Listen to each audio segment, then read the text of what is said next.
What if a tribe's most sacred ritual was also the source of a deadly plague? To honor their dead, the Fore people of New Guinea consumed them, believing their spirits would live on. But this act of love was spreading the laughing sickness, a fatal madness they blamed on a curse. How could one scientist prove that their most cherished tradition was actually a poison that was destroying them from within? And could he convince them before it was too late? In the deep, emerald valleys of the New Guinea Highlands, time itself seems to move differently. It is 1957. Here, nestled amongst plumes of mist and trees heavy with unknown fruit, lies a small village of thatched roof huts, a community seemingly untouched by the modern world. But a shadow has fallen over this isolated paradise. A woman named Tari stumbles through the village square. She is young, but her body moves with the palsied, uncoordinated jerks of the very old. Her limbs tremble with a violence that seems to originate from deep within her bones.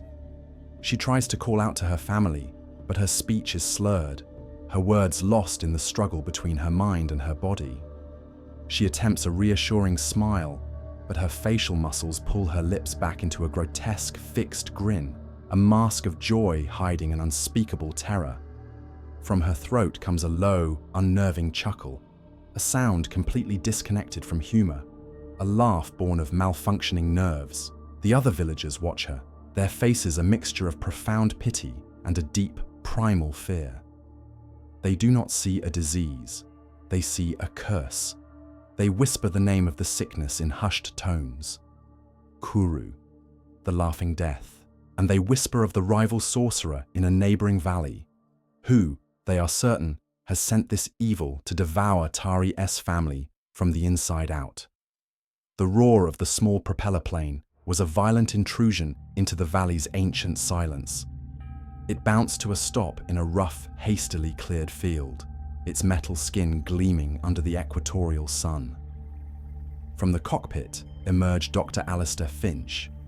He was a man in his 40s, dressed in practical khaki that was already starting to show the effects of the oppressive humidity. His eyes were sharp, clinical, and held the weary but resolute look of a man who believed the universe was a series of problems to be solved. He carried 2 heavy metal cases filled with microscopes, slides, syringes, and the sterile tools of his trade. As his guide, a cautious and intelligent local man named Kalo began to negotiate with the villagers who had gathered to watch the strange bird fall from the sky. Finch was already working. He pulled out a small, leather-bound journal and a fountain pen, his gaze sweeping across the village, the people, the plant life. He wasn't seeing a culture. He was seeing a data set. He noted the humidity, the types of insects, the general health of the children. He was a physician and a scientist, a man of reason in a world he considered to be steeped in irrationality. His purpose was simple: to bring the light of empirical science into the darkness, to find the logical cause of their suffering, and to put an end to the superstitious nonsense that was preventing them from finding a cure. Kylo eventually returned with Chief Opo, the village elder. Opo was a man of quiet, powerful dignity, his gaze deep and knowing. He looked at Finch's metal boxes, and then at the doctor's analytical eyes, and the 2 men, from 2 different worlds, assessed each other in silence. Inside Tari's hut, the air was thick and close. Finch knelt on a woven mat beside the young woman. She was barely conscious now, the tremors shaking her entire body in rhythmic, violent waves. With a gentle touch, he began his examination. He checked the reaction of her pupils with a small flashlight. He tapped her knee with a reflex hammer. He noted the rigidity of her limbs. To him, she was a collection of symptoms, a biological puzzle to be carefully documented and solved. Chief Opo stood in the low doorway, a silent, imposing figure. Through Kalo's soft-spoken translation, he explained his own diagnosis. There was a sorcerer, he said, from a tribe over the mountain. Tari's grandfather had wronged him years ago, a dispute over a stolen pig. Now, the sorcerer was taking his revenge, sending a malevolent spirit to eat Tari's mind, It was the only explanation. It was Kuru. Finch listened with a practiced, neutral expression, nodding politely as if considering the chief's words. But inside, his mind was already miles away, running through a differential diagnosis. He saw no evidence of black magic, only pathology, perhaps a genetic disorder isolated by the tribe's remote location, possibly a neurotoxin from a misidentified root or fungus used in their cooking, or most likely a slow-acting virus, something unknown to Western medicine lurking in the jungle environment. He saw the tragic effects of a disease, and he was determined to find its biological, not spiritual source. The chasm between the two men was as wide and deep as the valley outside. Tari died just after sunset. The unnerving laughter was silenced, the tremors finally stilled. Finch felt a familiar pang of professional frustration. He had not been fast enough. The puzzle had outsmarted him. That evening, the mournful sound of ritual chanting filled the village as a large funeral pyre was lit in the central clearing. The air grew thick with the scent of burning wood and fragrant leaves. Finch watched from a respectful distance, his scientist's mind taking over once again as he documented the intricate details of the ceremony in his journal. Chief Oppo noticed his intense focus. He approached Finch with Kylo at his side. The chief explained that Finch was witnessing the most sacred of the Fore people's rituals. This was not just a farewell to the dead. It was a celebration of the continuity of life. He told Finch that tonight, they would honor Tari by welcoming her spirit back into the warm embrace of her family, so that she would never be lost or alone. Seeing what he perceived as a genuine anthropological interest in the Doctor's eyes, Oppo invited him to come closer, to be a guest at the ceremony. Finch, sensing a rare opportunity to gain the trust of the tribe and to observe their customs firsthand, readily agreed. He stepped toward the fire, toward the sound of chanting, toward the communal grief of the village. He was a scientist observing a unique cultural event, unaware that he was about to witness the very mechanism of the plague he had come to cure. He was walking into the heart of the mystery, completely blind to the horror it contained. The funeral ritual had been a profoundly moving and deeply disturbing affair. Dr. Alistair Finch had documented every detail in his journal, his scientific curiosity warring with a growing sense of unease he couldn't quite articulate. In the days that followed, he threw himself into his work, transforming his small canvas tent on the edge of the village into a fortress of Western science. It was an island of sterile order amidst the chaotic, vibrant life of the jungle. Inside, Finch was tireless. He worked by the light of a hissing kerosene lamp long after the sun had set, a lone beacon of rational inquiry. He spent hours hunched over his field microscope, meticulously examining blood smears from the victims and their families, searching for a parasite, a bacterium, any microscopic intruder that could explain the disease. He found nothing. He ran a battery of chemical tests on the village's water supply, on the soil, on the taro and yams they cultivated. All came back negative for any known neurotoxin. With the help of Kalo, who patiently translated the Fore names for countless plants, Finch catalogued every leaf, root, and fungus the tribe used for food or medicine, convinced he would find the poison that was causing this slow, agonizing death. He was a man of process, a believer in the methodical power of the scientific method. He knew, with an unshakable certainty, that the answer to the Kuru plague was not in the realm of spirits or curses, but here, in the tangible, testable world of biology. He simply hadn't found the right question yet. After a week of fruitless investigation, Finch felt it was his duty to report his progress, or lack thereof, to Chief Oppo. He found the elder sitting before his hut, weaving a beautiful, intricate armband from brightly colored fibers. Through Kalo, Finch explained his findings. "I have tested the water, the food, and the blood of your people," Finch said, his tone professional. "I can find no poison. I can find no germ. I am beginning to suspect the illness may be hereditary, a sickness passed down through families." Chief Oppo did not look up from his weaving. He simply nodded, a deep and ancient wisdom in the gesture. "The doctor is a clever man," he said, his voice a low, soft rumble that Kalo translated. "He looks for a sickness of the body. He is looking in the wrong place. Kuru is a sickness of the spirit. It cannot be seen in your water." Oppo set aside his armband and looked directly at Finch, his eyes dark and penetrating.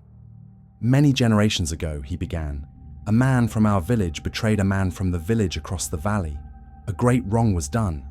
The sorcerer from that village placed a curse upon the bloodline of the man who wronged him. The curse sleeps for a time, then it wakes and demands payment. It is the grudge that sickens our people, Doctor, not a germ. If you wish to find the cause of this sickness, you must look for the man who holds the grudge, for he is the one who whispers to the spirits at night." Finch listened, his expression a careful mask of respect. He had heard similar stories from other cultures, tales of witchcraft and dynastic curses used to explain misfortune. He recognized it as the tribe's framework for understanding the world, but it was not his. To him, Oppo's narrative was folklore, a distraction from the real, physical cause he was certain he would eventually find. The two men sat in silence, separated by a chasm of understanding, each convinced of his own truth, unable to comprehend the other's world. Night after night, Finch sat hunched over his notes, the kerosene lamp hissing a lonely counterpoint to the cacophony of the jungle outside. His tent was a prison of failed hypotheses. A stack of papers on his small folding table chronicled his defeat. One page was covered in drawings of blood cells, with a simple, stark conclusion at the bottom: no bacterial or viral agent found. Another detailed the complex family trees Kalo had helped him create, a web of connections that, frustratingly, showed no clear Mendelian pattern of inheritance. "Genetic mapping shows no common hereditary trait," he had written, his handwriting tight with frustration. He was a man who built his life on a foundation of answers, and he had none. Every logical path, every standard procedure for investigating an epidemic, had led to a dead end. He leaned back, the canvas chair groaning under his weight, and stared out through the open flap of his tent into the oppressive darkness. The jungle, with its unseen life and ancient rhythms, felt like a living entity, mocking his sterile, orderly equipment and his rigid Western logic. His faith in his scientific toolkit was being profoundly shaken. The problem of Kuru was not behaving as it should. It was violating the known rules of his world, and for the first time in his career, Dr. Alistair Finch was beginning to fear he was facing something that could not be solved. To combat his growing despair, Finch returned to the data. He decided to create a map, a visual representation of the plague's footprint on the village. He drew a large circular chart of the village layout on a piece of canvas, with each hut represented by a small circle. Then, using his records, he began to place a single, dark pin in each household that had suffered a Kuru victim. He worked for an hour, the simple, methodical task calming his mind. When he was done, he stepped back to look at his work, and then he saw it. The pattern was stunning. It was shocking. It was utterly, completely impossible. He stared at the map, his mind racing, trying to process the information. It couldn't be right. He checked his notes again, his hands trembling slightly, but the data was clear. He called out for his guide. "Kalo, quickly!" Kalo entered the tent, his eyes widening at the sight of the chart. Finch pointed a shaking finger at the constellation of black pins. "Kalo, tell me if I am wrong," Finch said, his voice low with a new, strange intensity. "The pins, the victims. It's all of them, isn't it?" Kalo leaned in, his eyes tracing the patterns, his brow furrowed in concentration. He looked at the households of the men he knew, the hunters, the warriors, the elders. Not a single pin. Then he looked at the homes of the women, the mothers, the grandmothers, and their children. They were riddled with black dots. He stepped back, his face pale. "It is true," he whispered, a note of awe in his voice. "Every victim, every single one is a woman or a child." The revelation hung in the air, a fact so clear and so bizarre it defied all of Finch's scientific training. It wasn't a genetic disease that only affected one gender. It wasn't an environmental toxin that only women and children were exposed to. It was a clear, irrefutable pattern. And it was a pattern that his science, in its current form, had absolutely no way of explaining. The pattern was a ghost that haunted Dr. Alistair Finch. It followed him through the waking hours and stalked his dreams. Women and children. Only women and children. It was a perfect, ordered data set that defied every law of epidemiology he knew. He walked along a narrow jungle path with Kalo, his mind churning, voicing his frustration into the humid air. "It makes no sense," Finch muttered, swatting away a thick-bodied fly. "If it were a toxin in the food, everyone would get it. If it were genetic, the men would carry the trait, even if they didn't show symptoms. But there are no carriers. It just appears. Why them? Why only them?" Kalo, who had been listening patiently, shrugged his shoulders. It was a gesture Finch had come to recognize, a quiet acceptance of a world that did not always bow to human logic. "Perhaps it is the curse," Kalo offered simply. "The sorcerer is angry only at the women. Or," he added with no particular emphasis, "perhaps it is the feast." Finch stopped dead on the path. The jungle sounds around them, the chirping of insects. The distant call of a bird seemed to fade into a dull roar in his ears. "The feast?" he repeated, his voice barely a whisper. "Yes, the funeral feast," Kalo said, confused by the doctor's sudden change in demeanor. "You saw the ceremony for Tari. It is how we show respect. It is how we keep the spirit of the one who has died inside the family, so they are not alone." He paused, then clarified, as if explaining something to a child. "The women and children eat the brain. The spirit resides in the head, you see. The men, we eat the muscle to take on the strength of the hunter or the farmer." The words struck Alistair Finch with the force of a physical blow. He stumbled back a step, his face draining of all color. The world tilted on its axis. The random, chaotic data points of the last few weeks suddenly snapped into a perfect, horrifying alignment. The women and children, the brain, the feast. It wasn't a curse. It wasn't a germ in the water or a poison in the soil. The transmission vector was the ritual. The disease was being passed from the dead to the living through an act of love. A look of pure, dawning horror spread across Finch's face as he understood for the first time the true nature of the evil that was consuming this village. Feverish. That was the only word for it. Finch worked with a feverish intensity he had never known, a manic energy born of his terrible revelation.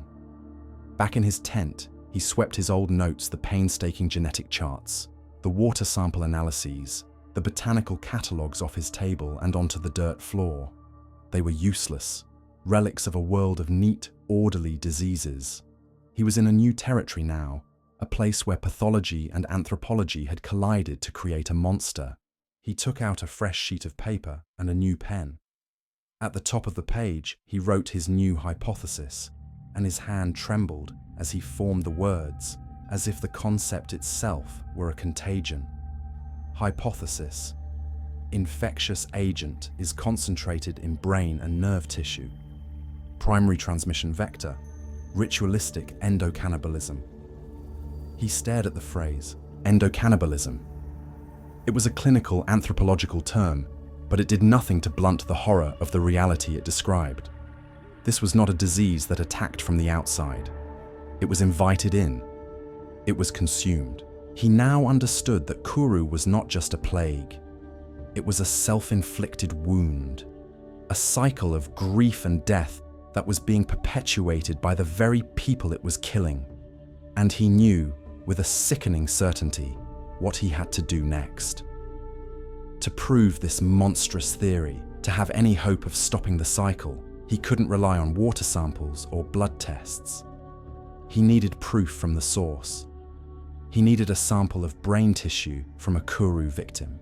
The night was moonless, the jungle a wall of absolute blackness, pierced only by the incandescent flicker of 1,000 fireflies. Another victim had been claimed by Kuru, an elderly woman whose laughter had echoed through the village for weeks. Now she was silent. Finch moved through the dense undergrowth on the edge of the village, his heart hammering against his ribs. He carried a small, sterile medical kit, the steel instruments inside feeling cold and heavy, like burglars' tools. Every step was a battle. His rational mind, the scientist, told him this was necessary. A biopsy was a standard procedure. To understand a disease, you had to study the diseased tissue. It was objective. It was necessary. It was for the greater good. But another part of his mind, the human part, screamed at him. He was not in a hospital. He was sneaking through the jungle to desecrate a corpse. He was violating the most deeply held, most sacred belief of the people he had come to help. He felt like a ghoul, a grave robber, a monster lurking in the shadows. But the image of Tari's empty smile, of the new victims whose tremors were just beginning, pushed him forward. He had to know.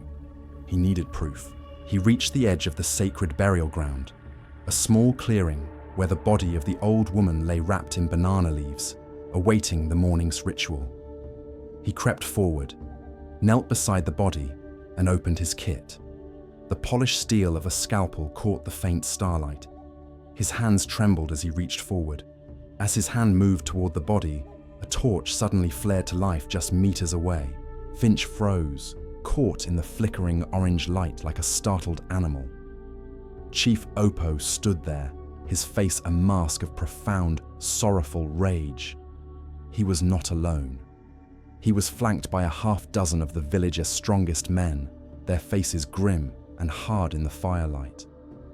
Kalo stood just behind the chief, his own face a picture of shock and horror. "He says the spirits of the ancestors warned him," Kalo translated, his voice shaking.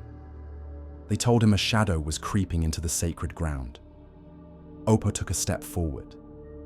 He looked at Finch, then at the open medical kit, and finally at the body of the woman. His eyes, when they returned to Finch, were not filled with simple anger. They were filled with the pain of a man whose deepest faith has been defiled, whose holiest place has been violated by a callous outsider. He did not shout. He raised a finger, pointing it at Finch, and spoke a single, guttural word to his men. Instantly, they seized Finch, pulling him back from the body. One of them kicked the medical kit, sending the sterile instruments scattering into the dirt. They were no longer tools of science. They were the profane implements of a grave robber. Finch didn't struggle.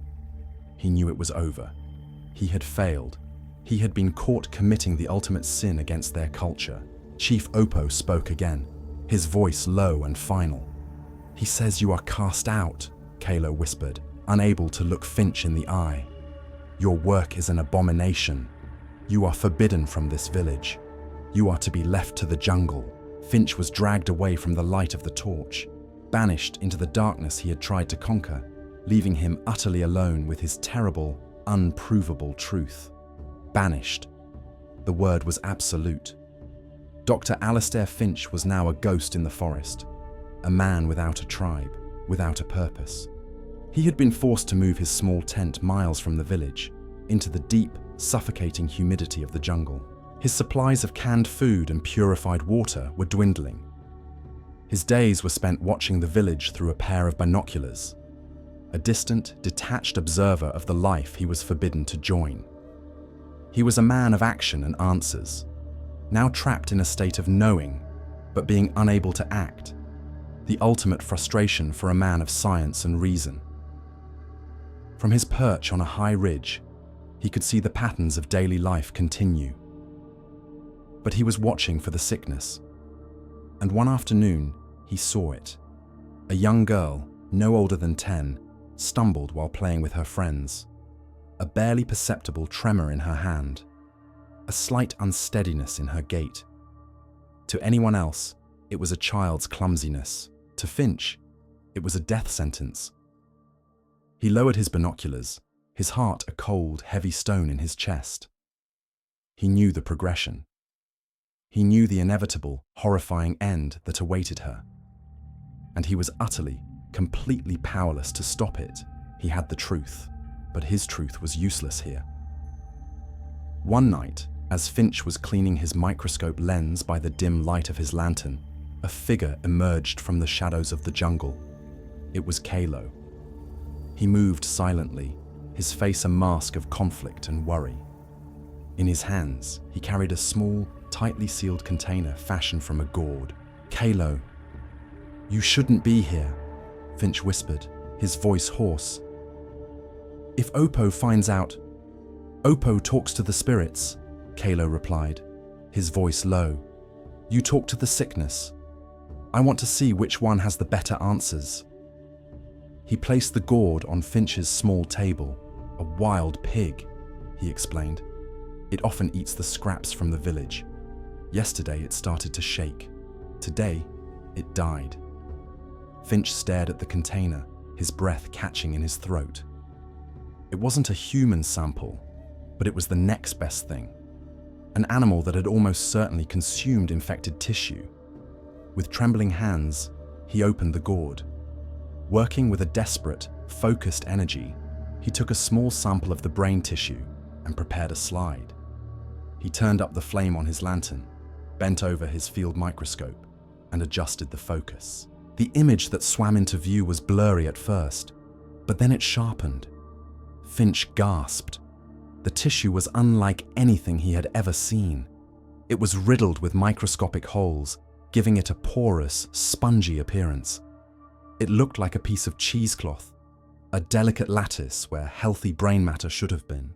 It was a pattern of decay so alien, so utterly wrong, that it defied all known pathology. It was the physical proof he had been searching for. For hours, Finch sat staring at the intricate, horrifying drawings he had made of the tissue sample in his notebook. He compared them to the textbook diagrams of other neurological diseases. None of them matched. A bacterial infection would have shown signs of inflammation, the body's cellular army fighting the invaders. A virus would have left its own distinct telltale footprints on the cells. This was different. This was a cleaner, more insidious kind of destruction. The agent wasn't attacking the brain. It was unmaking it. It was a ghost in the machine, causing the very structure of the brain to collapse in on itself. And then, in a moment of brilliant intuitive synthesis, he understood. The infectious agent wasn't alive. Not in any way he understood life. It couldn't be killed because it was never truly living. It was a protein. A single, misfolded protein. An agent so simple, yet so devastating, that it could trick the body's own healthy proteins into misfolding alongside it, setting off a chain reaction that turned the brain to sponge. He had a name for it, a new word for a new kind of terror, a prion, a proteinaceous infectious particle. He understood the how. He had uncovered a fundamental secret of biology, a new chapter in the book of life and death, all alone in a humid tent in the middle of the jungle. It was the greatest scientific discovery of his life, and it was utterly, completely useless. A sharp, piercing cry of mourning cut through the jungle quiet. Finch's head snapped up. He didn't need binoculars to know what it was. The young girl he had been watching, the one whose tremors had just begun, had finally succumbed to the laughing sickness. Her brief, terrible journey was over. He stood at the edge of the ridge, looking down at the village below. He could see the figures of the villagers beginning to move, their actions dictated by centuries of tradition. They were gathering wood. They were preparing the funeral pyre. They were preparing the ritual feast. Finch looked from his notebook, from the damning drawings of the spongy tissue and his scribbled notes on prions, to the scene of communal grief below. He knew, with a gut-wrenching certainty, that if that feast continued, the girl's mother would be next, her sisters, her friends. The cycle would continue, an act of love and remembrance transformed into an engine of death. His scientific proof was meaningless here. His theories were just words on a page. He had to do something. He had to stop them. He grabbed his notebook, his hands steady now with a cold, terrifying resolve. He was banished. He was an outcast. But he was a doctor, and he was not going to let another child die. He began the long walk down to the village, preparing to confront a people during their most sacred and sorrowful hour. He walked out of the jungle like a man walking into a fire. The funeral ceremony was already underway.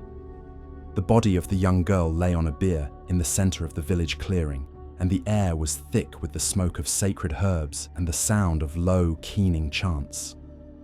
When the villagers saw Dr. Alistair Finch emerge from the trees, the outcast, the grave robber, their grief curdled into anger. Shouts erupted.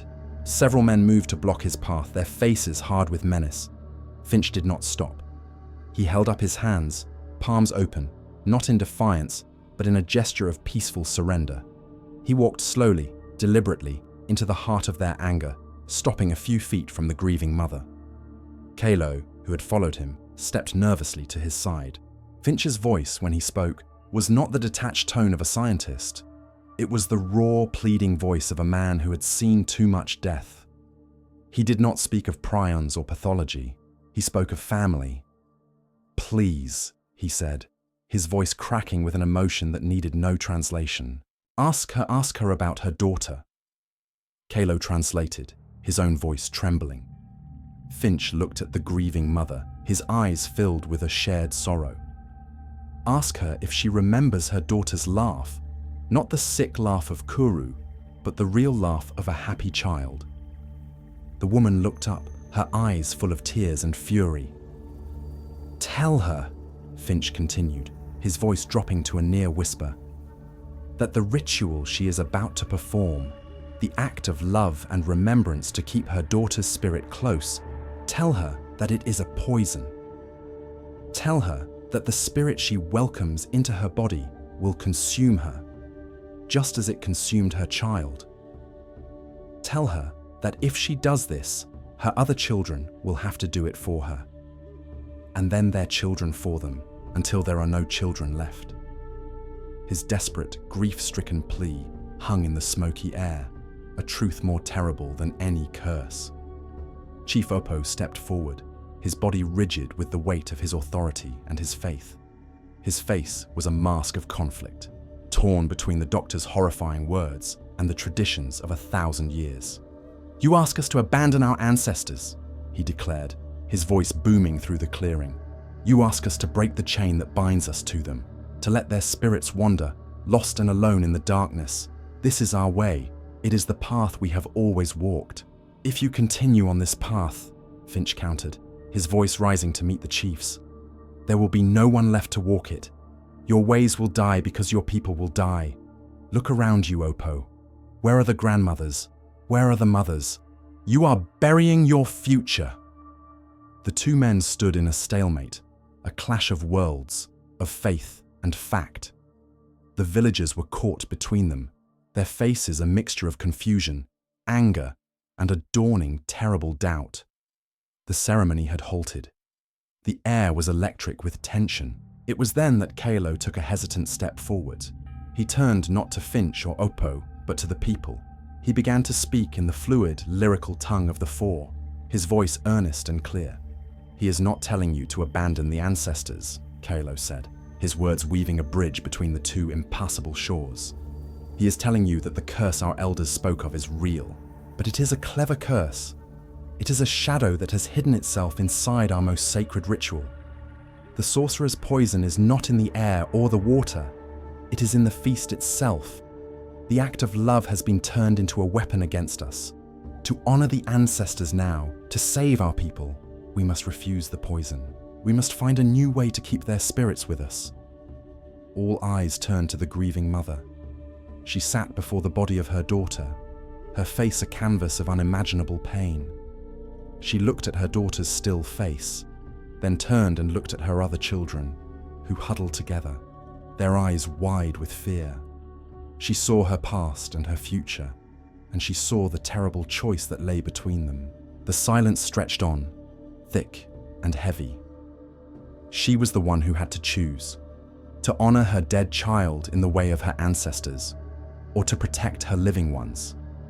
With a gut-wrenching cry that tore through the silent clearing, a sound of pure animal grief, she made her decision. She crawled to her remaining children and wrapped her arms around them, pulling them away from the beer. "No!" she wept. "No more!" Her refusal sent a shockwave through the tribe.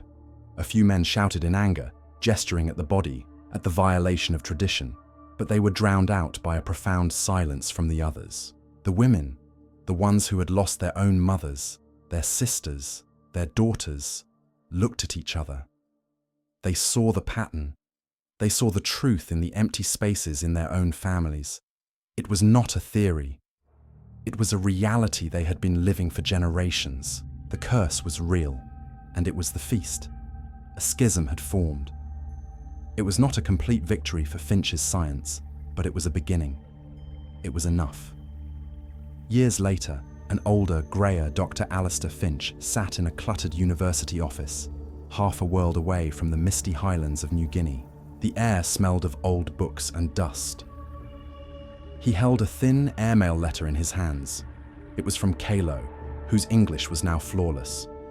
The letter was full of news about his children, about the village, and it contained one simple, miraculous sentence: "Kuru is gone." A few of the very old still remember the laughing sickness, but it is like a story from another time. Finch put the letter down and his eyes fell on a small, framed photograph on his desk. It was a picture of Tari, taken in one of her lucid moments, a faint, genuine smile on her face.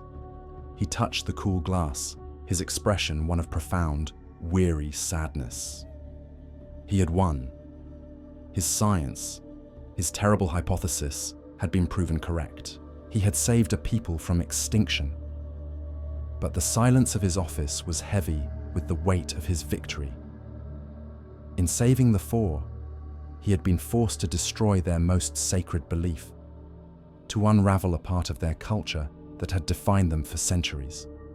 He had replaced a spiritual truth with a biological one, and he knew, with a certainty that offered no comfort, that something precious had been lost in the exchange. The victory was real, but it felt, hauntingly, like a loss.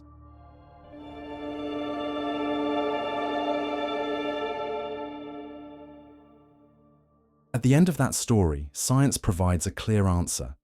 Kuru was caused by prions, transmitted through ritual cannibalism. The mystery is solved, but it leaves us with a much more complicated and uncomfortable question. Which truth is harder to bear? The tribe believed they were the victims of a sorcerer, as curse a terrifying idea, but one that provides a villain and a narrative of good versus evil. The scientific truth, however, is almost cruelly intimate. It reveals that their most profound act of love and remembrance, the ritual that connected them to their ancestors, was the very thing destroying them. There is no external enemy to fight, only a tradition that has become a poison. It turns an act of devotion into a fatal mistake. It's a truth that doesn't just explain a disease, it indicts a culture's identity. The resolution in the story wasn't just about presenting facts. It required a bridge, translating the science into a language of belief, a curse hiding inside the ritual. It makes you think about the nature of truth itself and how it's delivered. So, I'll leave you with this question. When a scientific fact directly conflicts with a community's core identity, is finding the objective truth enough? Or does true understanding require something more?